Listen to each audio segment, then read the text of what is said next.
بسم الله الرحمن الرحيم. الحمد لله رب العالمين والصلاة والسلام على أشرف الأنبياء والمرسلين محمد وعلى آله وأصحابه أجمعين، أما بعد، فأعوذ بالله من الشيطان الرجيم. بسم الله الرحمن الرحيم. يا أيها الذين آمنوا لا تحرموا طيبات ما أحل الله لكم ولا تعتدوا إن الله لا يحب المعتدين وكلوا مما رزقكم الله حلالا طيبا واتقوا الله الذي أنتم به مؤمنون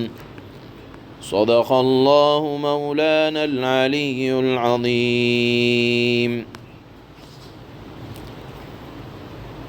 یہ جو چند آیتیں، دو آیتیں اس وقت پڑھی گئی ہیں، ان دو آیتوں کے بارے میں آتا ہے کہ صحابہ اکرام نے ایک موقع پر اللہ کے نبی صلی اللہ علیہ وسلم سے قیامت کے غضبناک حالات اور جہنم کا عذاب کی کیفیت سنی، اور ابھی آپ پچھلے رکوع سے سنتے آ رہے ہیں کہ اللہ تعالیٰ نے نصارہ کی رہبانیت کا تذکرہ فرمایا، اور کہیں نہ کہیں کسی درجے میں جو ان میں سے مسلمان ہوئے اور وہ اپنے مذہب پر تھے اور اپنے مذہب کی تعلیمات پر عمل کر رہے تھے، اور پھر جب اللہ کے نبی کی آمد اور علامتوں کو ان میں دیکھا تو ایمان قبول کیا، تو اللہ تعالیٰ نے ایسے نصارہ کی رہبانیت کا بھی تعریفاً تذکرہ فرمایا، اور ان کے دنیا کے چھوڑنے کو ابھی آپ نے اوپر والی آیتوں میں سنا تھا کل اور پرسوں کہ اللہ تعالیٰ نے ان کی تعریف فرمائی. تو جب حضرات صحابہ نے یہ تعریف سنی قرآن کریم میں، اور اللہ کے نبی صلی اللہ علیہ وسلم نے جہنم کے حالات بیان فرمائے، تو کچھ صحابہ اکرام ایک جگہ جمع ہوئے، سب نے بالاتفاق قسم کھائی کہ دیکھو اللہ تعالیٰ نے نصارہ کے اس عمل کی تعریف کی ہے، تو اب ہم بقیہ عمر راہبوں کی طرح زندگی گزاریں گے، بس اب دنیا سے ہمیں کوئی مطلب نہ رہے گا، ہم ہوں گے بس اللہ اللہ کرتے رہیں گے، نہ شادی کریں گے، حتیٰ کہ نہ گوشت کھائیں گے، نہ چکنائی کھائیں گے، نہ بستر پر سوئیں گے، عورتوں سے بالکل علیحدہ رہیں گے، اور لیٹنے کے لیے ہم کمبل اور ٹاٹ کے اندر لپٹ کر سو جائیں گے. اللہ تعالیٰ نے اس رہبانیت، یعنی اللہ تعالیٰ نے جن چیزوں کو حلال کیا ہے، حضرات صحابہ نے ان میں سے جو پاک اور لذت والی چیزیں تھیں اور مرغوب چیزیں تھیں انسانی طبیعت کو، جیسے کھانا پینا، اس کے چھوڑنے کی قسم کھا لی، نکاح نہ کرنے کی، اپنے اوپر نکاح کو حرام کر لینے کی قسم کھا لی، تو اللہ تعالیٰ نے یہ آیت نازل فرمائی. اور چونکہ یہ حضرات قسم کھا چکے تھے، تو جب یہ آیت نازل ہوئی، یا ایھا الذین آمنوا لا تحرموا، اے ایمان والو ان چیزوں کو اپنے اوپر حرام مت کرو، پاکیزہ چیزوں کو جن کو اللہ نے تمہارے لیے حلال کر دیا ہے، ولا تعتدوا، اور حد سے آگے مت بڑھو. جب یہ آیت نازل ہوئی تو حضرات صحابہ اکرام رضوان اللہ تعالی علیہم اجمعین کو فکر لاحق ہوئی کہ قسم کھا لی ہے، اب کیا کریں. تو آئندہ آیت میں آپ سنیں گے کہ اللہ تعالی نے قسم کا کفارہ بھی بیان فرمایا ہے، وہ اپنی جگہ اس کی تشریح ہوگی. ایک روایت اور ہے اس آیت کے شان نزول کے بارے میں کہ بعض صحابہ اکرام نے حضرت ام المؤمنین حضرت عائشہ صدیقہ رضی اللہ تعالی عنہا کے پاس آئے اور فرمایا کہ اللہ کے نبی گھر میں عبادت کیسے کرتے ہیں، گھر میں کیسے رہتے ہیں۔ حضرت عائشہ رضی اللہ تعالی عنہا نے اللہ کے نبی کی عبادت شاقہ، یعنی جو اللہ کے نبی عبادت میں انہماک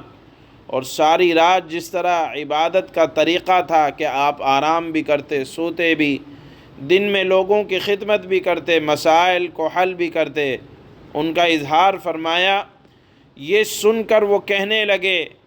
کہ باوجود کہ اللہ کے نبی صلی اللہ علیہ وسلم امام الانبیاء ہیں، آپ سے خطا کا صدور نہیں، معصوم ہیں، اللہ تعالیٰ نے پہلے ہی آپ کے تمام اعمال کو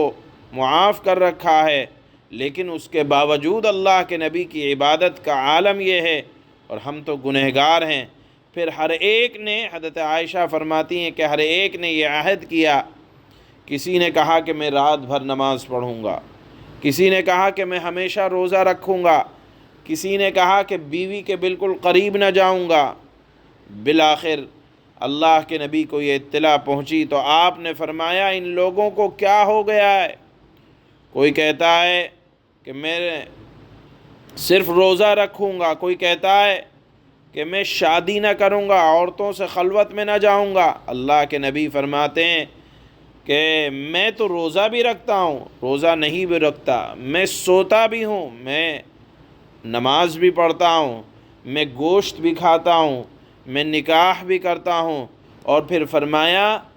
کہ جو میرے طریقے سے ہٹ گیا وہ مجھ سے نہیں۔ اور پھر اللہ کے نبی صلی اللہ علیہ وسلم پر یہ آیات نازل ہوئی۔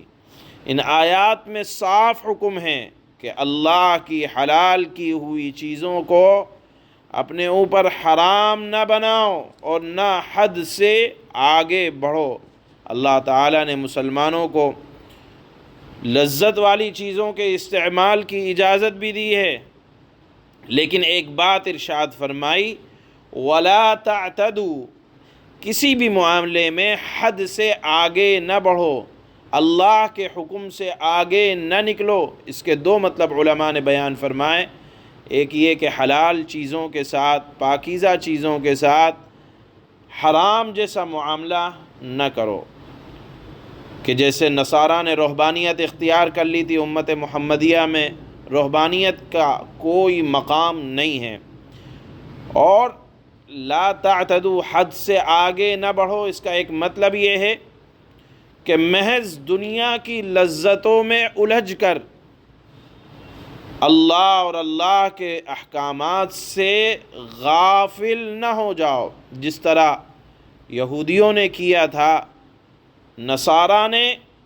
افراط کیا، کمی کی، کہ بالکل سب کچھ چھوڑنے کو عبادت سمجھ لیا، اور یہودیوں نے حد سے آگے اس طرح بڑھے کہ دنیا کی لذتوں میں الجھ کر اللہ اور اللہ کے احکامات کو بالکل بھلا دیا۔ اس لیے اللہ فرماتے ہیں کہ افراط اور تفریط سے، کمی اور زیادتی سے بچو، نہ کمی کرو حلال اور پاکیزہ چیزوں کے استعمال کرنے میں، اور نہ حلال اور پاکیزہ چیزوں میں ہی الجھ کر رہ جائیں کہ اب یہ کھانا ہے، اب وہ کھانا ہے، اب اس کا اہتمام، اب اس کا اہتمام۔ ان چکروں میں پڑھ کر اللہ کے احکامات کو بالکل نہ بھلا دو۔ یہ یہودیوں کا طریقہ تھا، اور کمی کرنا یہ نصارہ کا طریقہ تھا۔ اللہ نے دونوں کے درمیان کا ایک طریقہ یہ ارشاد فرمایا، اچھا کھاؤ، پاکیزہ کھاؤ، اچھا پہنو، لیکن حد سے تجاوز نہ کرو کہ کھانے پینے، رہن سہن کے لیے حرام کو حلال کرنے لگو، اور رزق حلال کی تلاش میں حرام کے راستے کی طرف نہ جانا، یہ مطلب ہے وَلَا تَعْتَدُوا۔ اس لیے اللہ نے فرمایا إِنَّ اللَّهَ لَا يُحِبُّ الْمُعْتَدِينَ، اللہ تعالی حد سے آگے بڑھ جانے والوں کو پسند نہیں فرماتے۔ یہاں ایک بات اور یاد رکھ لینی چاہیے کہ جس طرح جسم کی ایک ضرورت ہے، اسی طرح جسم کے اندر ہمارے ایک نفس ہے جس کو روح کہا جاتا ہے۔ جس طرح اطباء جسم کے علاج کے لیے بہت سی چیزوں کی پابندیاں لگا دیتے ہیں کہ آپ یہ استعمال نہ کریں، اس سے آپ کے جسم پر مضر اثرات پڑیں گے، خراب اثرات پڑیں گے، کہ اگر آپ میٹھا استعمال کریں گے تو جسم کے اندر میٹھے کی مقدار زیادہ ہو جائے گی۔ تو جس طرح دنیا کے ڈاکٹر جسم کو صحیح سلامت رکھنے کے لیے کچھ چیزوں کی پابندی لگا دیتے ہیں، اسی طرح نفس کے اصلاح کرانے والے حضرات صوفیہ کبھی کبھی کچھ چیزوں کی طرف رہنمائی کرتے ہیں کہ اتنا زیادہ مت کھاؤ کہ جس سے نیند کی طرف رغبت ہو جائے۔ تو نفس کی اصلاح کے لیے حضرات صوفیہ جو کرتے ہیں وہ حرام نہیں قرار دیتے، بلکہ اس کی ایک مقدار متعین کرتے ہیں، تو اس سے اس بات کی طرف اعتراض نہیں کیا جا سکتا۔ اللہ نے فرمایا وَكُلُوا مِمَّا رَزَقَكُمُ اللَّهُ، اللہ نے تم کو جو کچھ دیا ہے اس میں سے حلال کھاؤ، طیب کھاؤ۔ دو شرطیں لگائیں اللہ تعالیٰ نے، حلال کی اور پاکیزہ کی۔ بعض چیزیں حلال تو ہیں لیکن پاکیزہ لگانے کی بھی اللہ تعالیٰ نے شرط لگائی کہ ان کو خوب پاکیزہ بنا کر صاف ستھرا کر کے چیزوں کو کھاؤ، اس سے جسم کی بھی اصلاح ہوگی اور روح کی بھی اصلاح ہوگی۔ اس لیے اللہ نے فرمایا واتقوا اللہ الذی، اللہ سے ڈرو۔ معلوم یہ ہوا کہ تقوی کے حاصل ہونے کا ذریعہ سب سے پہلا یہ ہے کہ تم کھاتے کیا ہو، استعمال کیا کرتے ہو۔ جو چیز پیٹ میں جائے گی اور پھر اس کے اثرات اعمال سے ظاہر ہوں گے۔ اس لیے علماء نے فرمایا ہے کہ تقوی کا پہلا زینہ حلال کھانا ہے۔ یہی حضرات صوفیہ کا قول ہے۔ بہرحال اس مضمون کو اللہ تعالیٰ نے یہاں ان دونوں آیتوں میں سمیٹا ہے۔ اللہ فرماتے ہیں یا ایہا الذین آمنوا لا تحرموا طیبات ما احل اللہ لکم ولا تعتدوا ان اللہ لا يحب المعتدین۔ اے ایمان والو، اللہ نے تمہارے لیے جو پاکیزہ چیزیں حلال کی ہیں ان کو حرام نہ قرار دو اور حد سے تجاوز نہ کرو۔ یقین جانو کہ اللہ تعالی حد سے تجاوز کرنے والوں کو بالکل پسند نہیں کرتا ہے۔ وَكُلُوا مِمَّا رَزَقَكُمُ اللَّهُ حَلَالًا طَيِّبًا وَاتَّقُوا اللَّهَ الَّذِي أَنْتُمْ بِهِ مُؤْمِنُونَ، اور اللہ تعالی نے تمہیں جو رزق دیا ہے اس میں سے حلال پاکیزہ چیزیں کھاؤ، اور جس اللہ پر تم ایمان رکھتے ہو اس اللہ سے ڈرتے رہو۔ سبحان اللہ۔